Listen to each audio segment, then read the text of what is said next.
Oh, this is incredible. From the tree house, we look down into one field where we've got some goats down here. On this little bridge, it's like an Ewok village to our washroom and sauna. This is incredible. Oh my God, this is incredible. Fairy garden down here.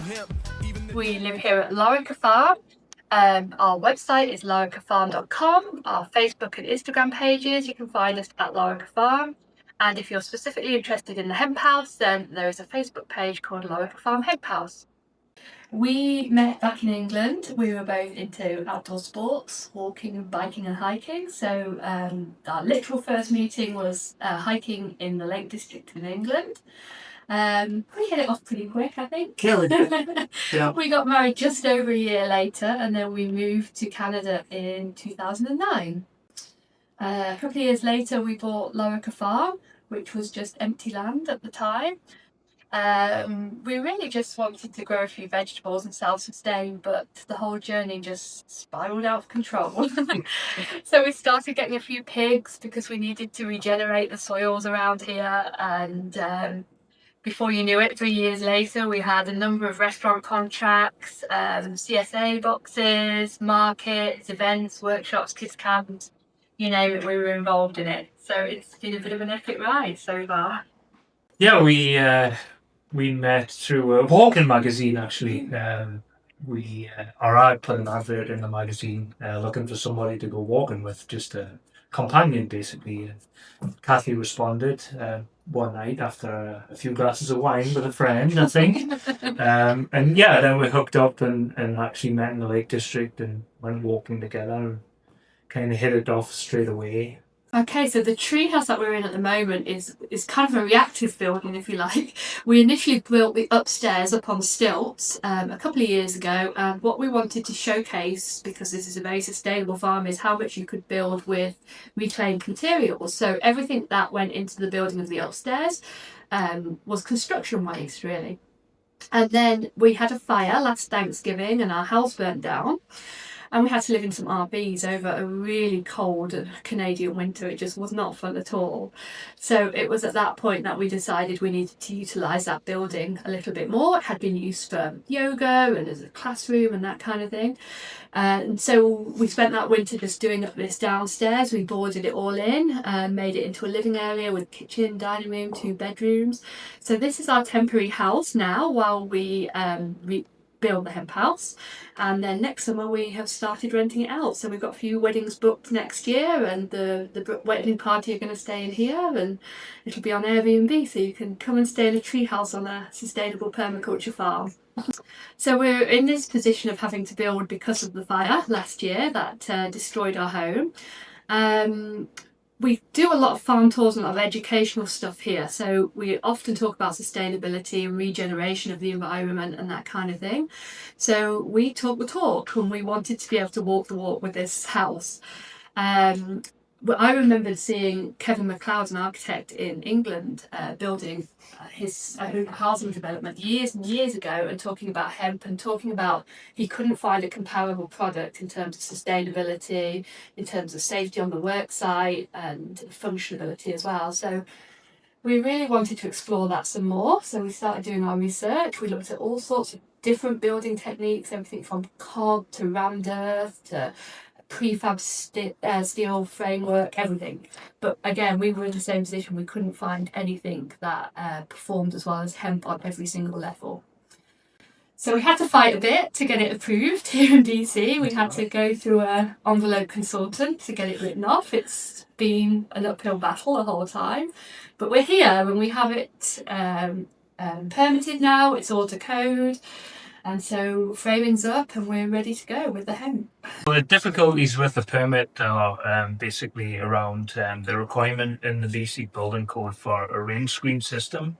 And what that means is a skin, for a better word, on the outside of the building that actually sheds sort of 90 to 95% of the moisture away from the structure itself. So protecting the actual structural members of the building itself.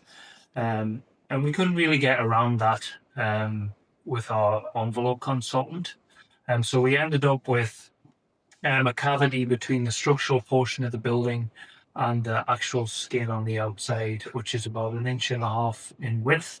And what that allows for is any moisture that actually gets past that outside skin of the building can actually dry. There's an air movement in that cavity between the structure of the building and the skin. And that is the way we got around the building. So I recently written an article about hempcrete. I do write occasionally for a magazine called Modern Agriculture for farmers and the agricultural industry here in BC. And what I really wanted to explore with that is our choices, why we decided to use it, but also what I feel are the missed opportunities for farmers here in BC.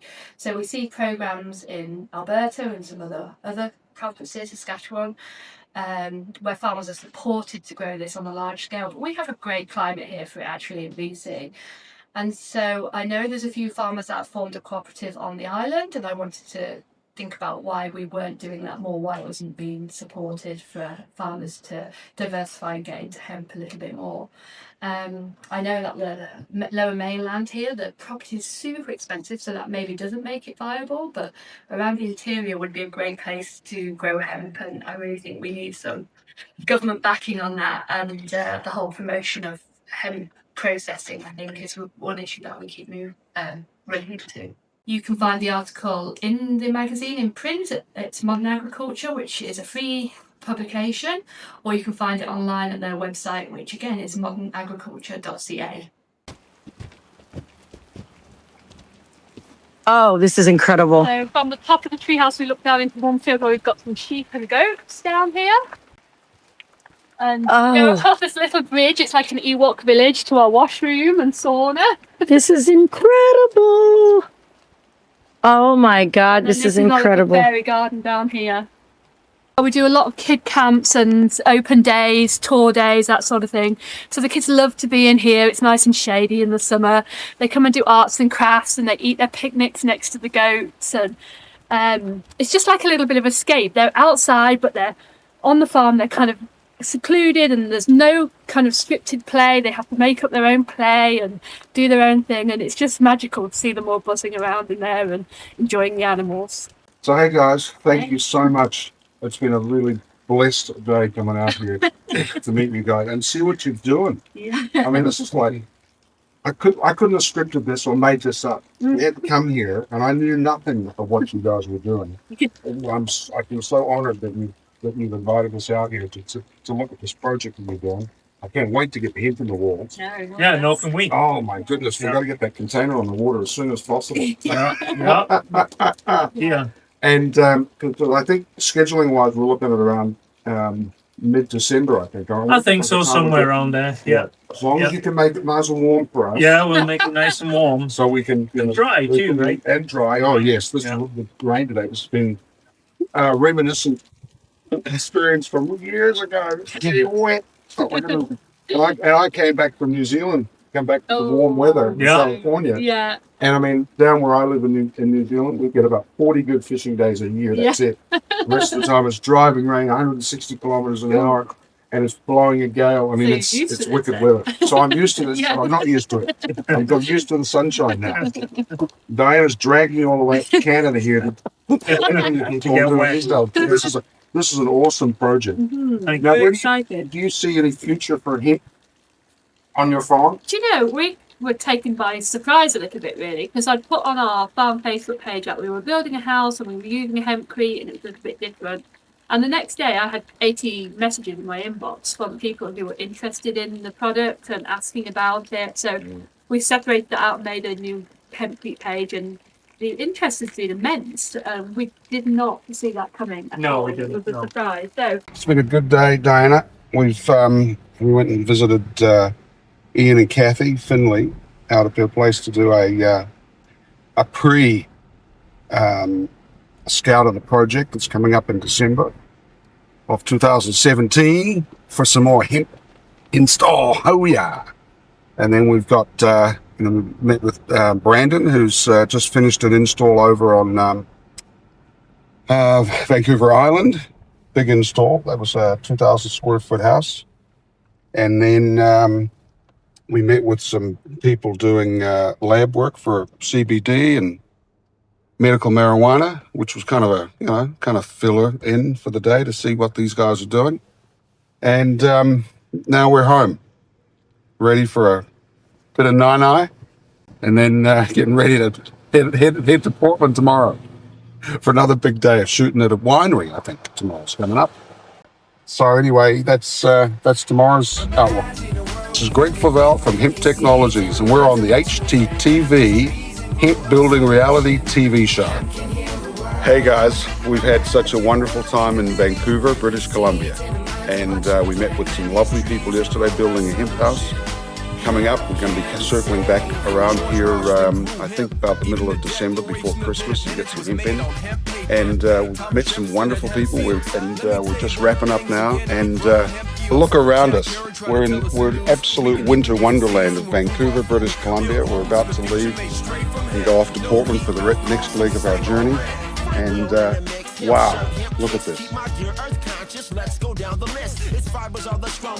Isn't it beautiful?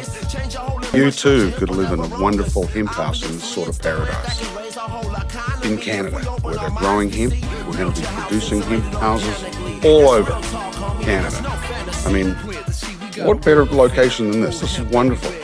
I'm Greg Flavelle, signing off on this episode of the HTTV Hemp House Build.